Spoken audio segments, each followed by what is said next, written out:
Welcome once again to 360 Viral Trends TV, your number one source where we shine a light on the most important stories, the loudest trends, and the untold truths unfolding around the world.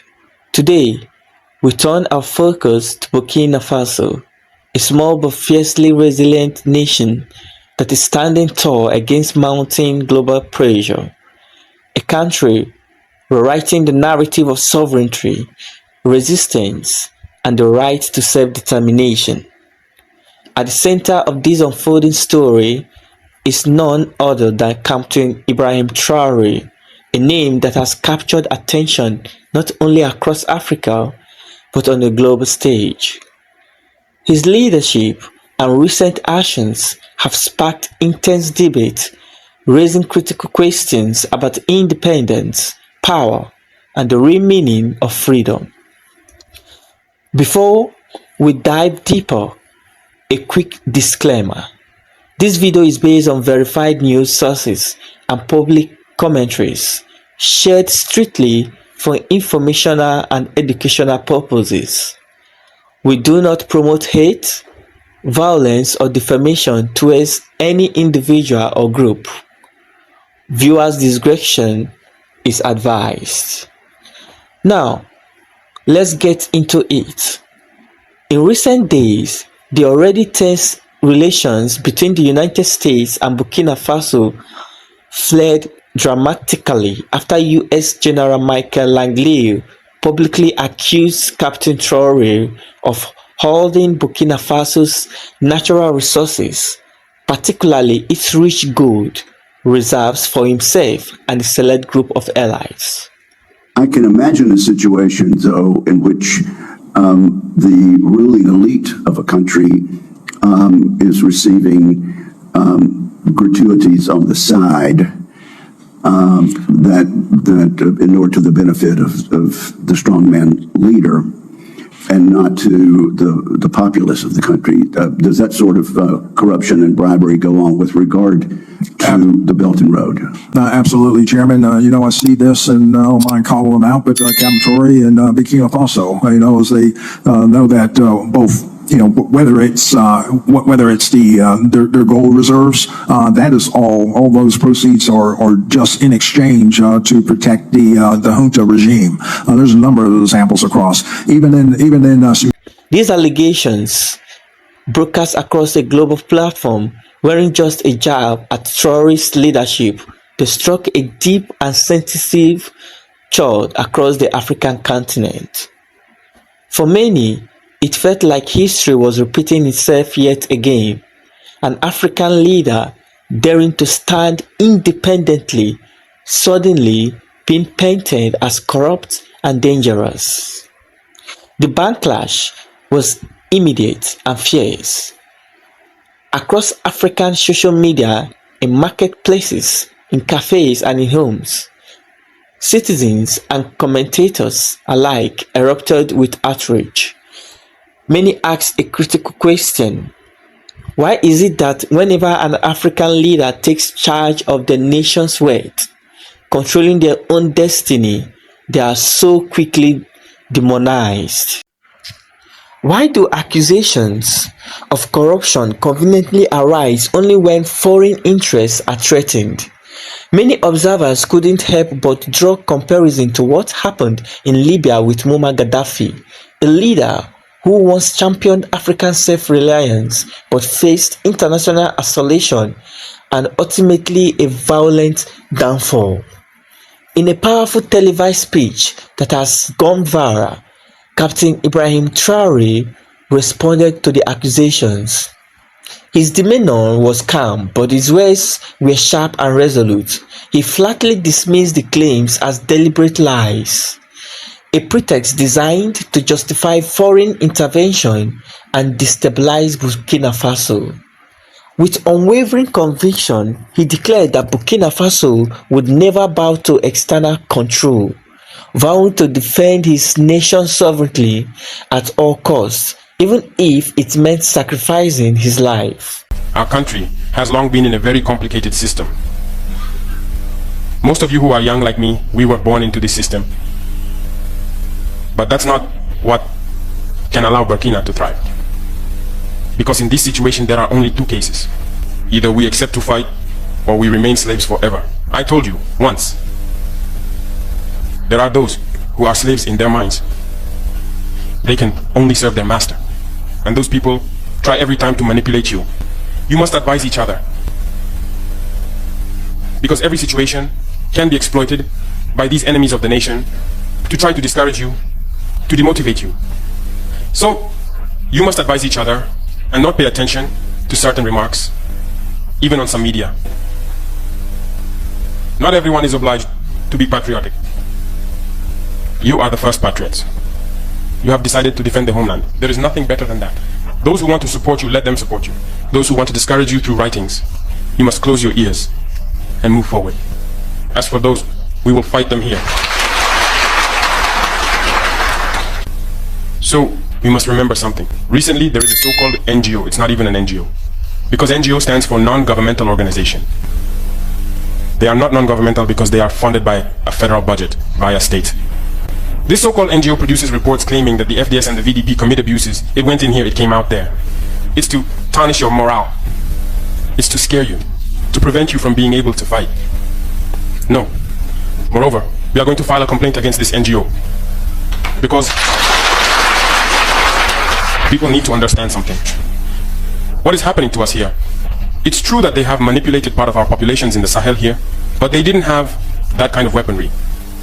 What brought such significant weaponry into their ranks? It's Libya. Who destroyed Libya?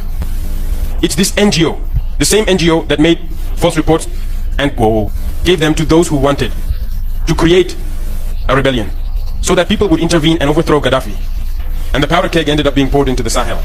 These millions of lives that have been taken in the Sahel, we must file a complaint against this NGO because it is responsible for these false reports it made to support this thesis of attacking Libya. They have no moral lessons to give us. Look at the world. Let them go defend human rights all over the world first before coming here. We are fortunate to have similar situations. In this world, you voluntarily committed yourselves. There are countries where people are forcibly taken, killed. You leave or you die. Others, even while trying to flee, end up dying. They don't talk about human rights because these people see us as subhumans. They see us as slaves. That's how it is in their minds. They have never changed their mindset, but it's up to us to show them that we are not slaves and we will never accept this state of affairs. So don't be fooled by the stories. They tell to anyone who will listen. You must stay focused on your fight. Stay focused. We know what we are doing. And even now, the VTP commander told me that there is a human rights training session underway for group leaders and their deputies. If we make efforts, we know it's for ourselves. We no longer do things to please someone else. We do it for our homeland. And you are committed to that. Defend your homeland. Do not listen to those individuals. They should not affect your morale. In the history of the world, there have been wars. And during the Second World War, people organized themselves to defend all over the place. But there is a country that could not defend itself, which had to come and take our ancestors to go defend them. And today that same country wants to give us lessons. The pot calling the kettle black. No. You are the descendants of those same ancestors who went to defend others, who liberated the world from Nazism. Today you are fighting for your lands. These same individuals dare to create terms to tarnish you. We oppose this. We will never agree. Continue to defend your lands. It is your wealth that interests these people. It's our gold, it's our minerals that interest them. Otherwise, why come and drive out entire villages to seize our lands? So we will fight and we will reclaim our lands, our wealth. It belongs to us. It's for us. It will benefit us and our children. I therefore encourage you to remember that this war is to free us from slavery. It's for our independence. And you must keep your spirits high, stay strong. Never give in to manipulators, to those individuals who no longer understand the notion of homeland, or to those people who come from outside to try to subdue us through their terms they invented and their organizations they created to enslave us. Fight, move forward, Do everything you can. All right, looks like it's time for us to go save the people of Burkina Faso. This guy got on U.S. Senate hearing and said that the president of Burkina Faso, Ibrahim Traoré, has become a threat to his own people. You already know what that means, what that sounds like. That means it's time for us to go liberate the people of Burkina Faso. And of course, they're going to use a black man. The blackface is always a house nigga. Every time they're going to use, every time they want to use violence on black people, they use a black man from the West to come bring it on Africans. What to do what was it called? What was it in Kenya? The bill they were trying to introduce, where if you owe too much taxes, the IMF could take your land. It was black American congresswomen they used to send them to Kenya. Like, America has realized they have black people in power who they can use now to destroy Africa. But yes, this house nigger, Michael Langley, is now the guy who's going to be the face of America going into Burkina Faso. Look it up. He got on the Senate hearing and said, but Ibrahim Traoré is a threat to his own people. His message echoed far and wide across Africa. Millions felt a deep resonance with his ways. Burkina Faso, a land blessed with gold, diamonds and oil, yet plagued by poverty, has once again forced Africans to confront a bitter question. How can countries so rich in natural resources remain so poor?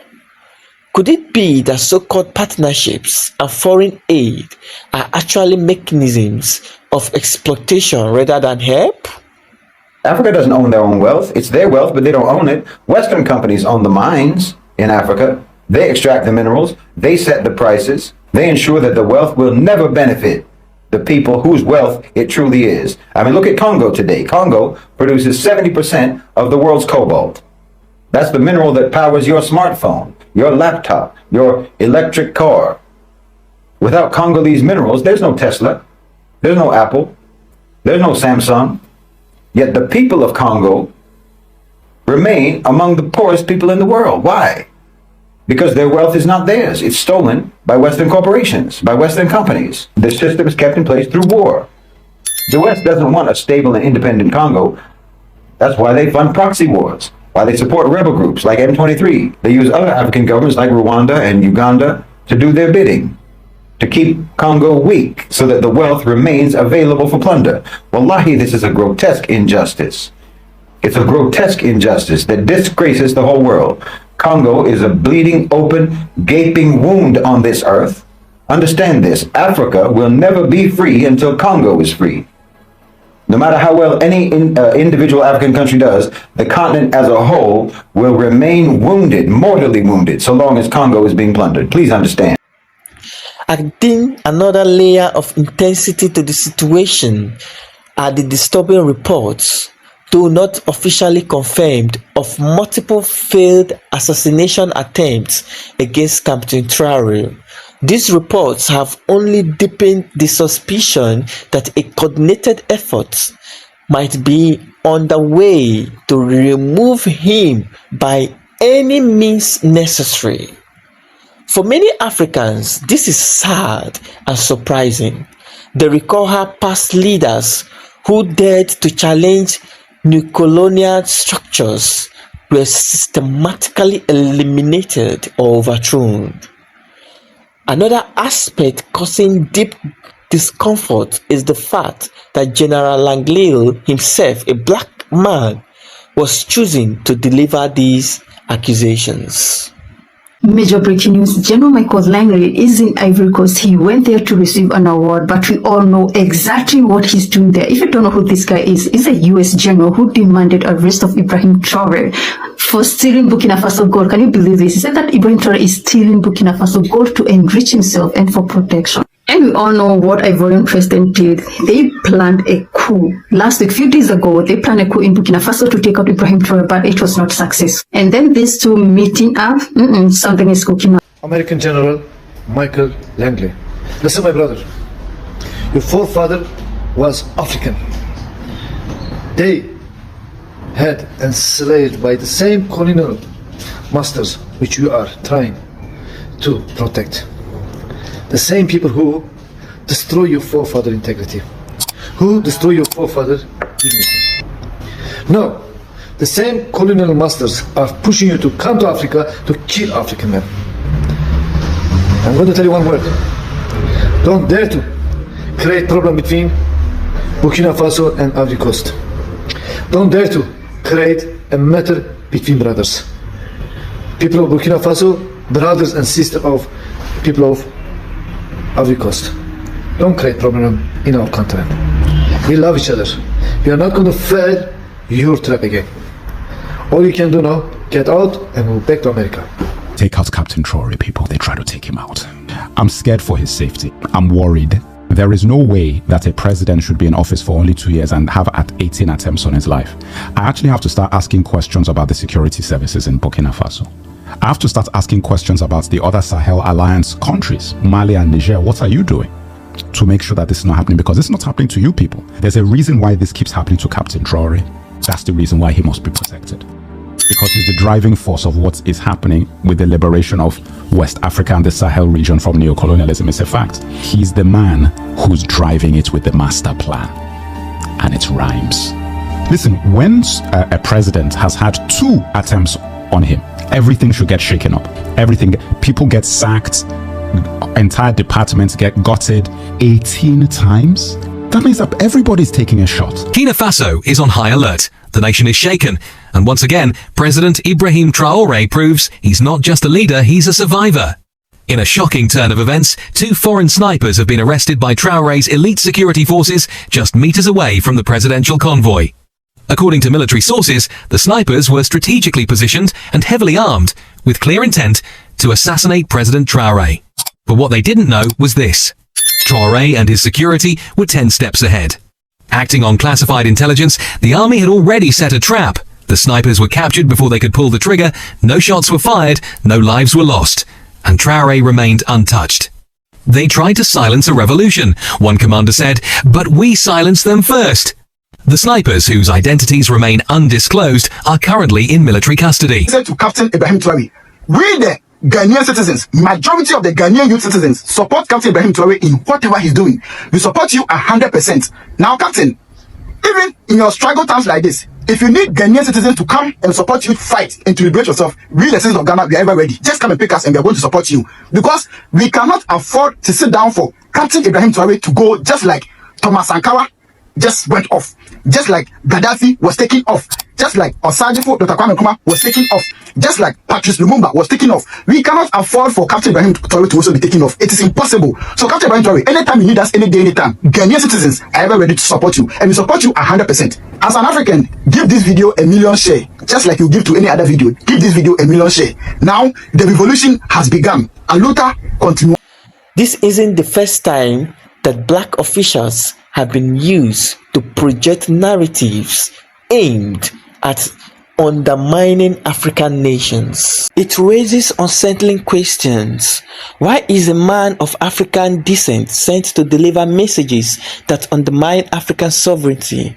Is this a deliberate strategy to soften the blow and prevent a strong Pan-African reaction? The truth is undeniable. What is happening in Burkina Faso today is bigger than one man or one nation. It has become a powerful symbol of awakening across the continent. Africans are beginning to question deeply whether their persistent poverty is truly a result of bad leadership alone, or if external manipulation has always played a bigger, more sinister role. More voices are rising, challenging the legitimacy of foreign involvement in African affairs. There is a growing movement of introspection, nations asking themselves, are we truly free, or are we still trapped in invisible chains of neocolonial perpetuating?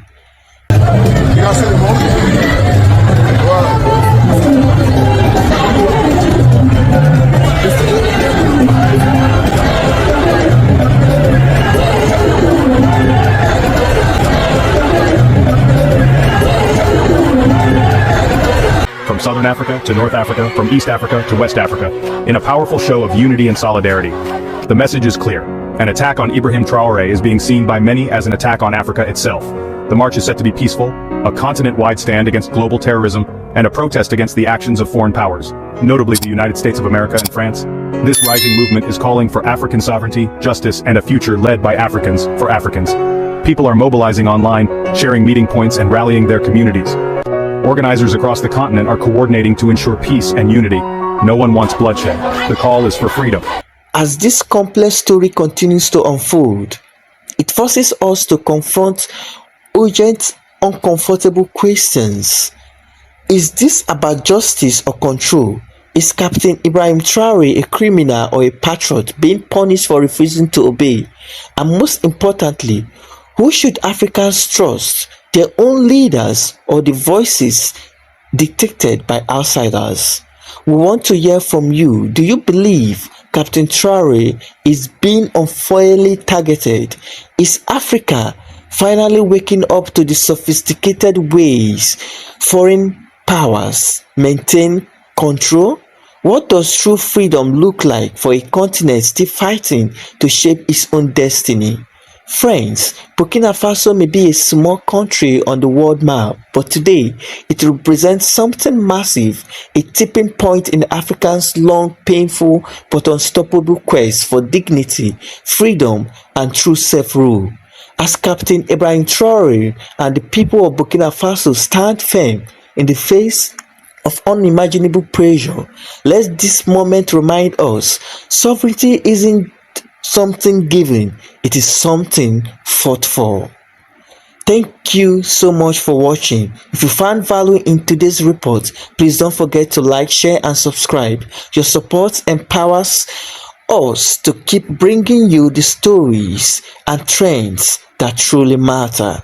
Until next time, stay safe, stay informed, and may God bless you all.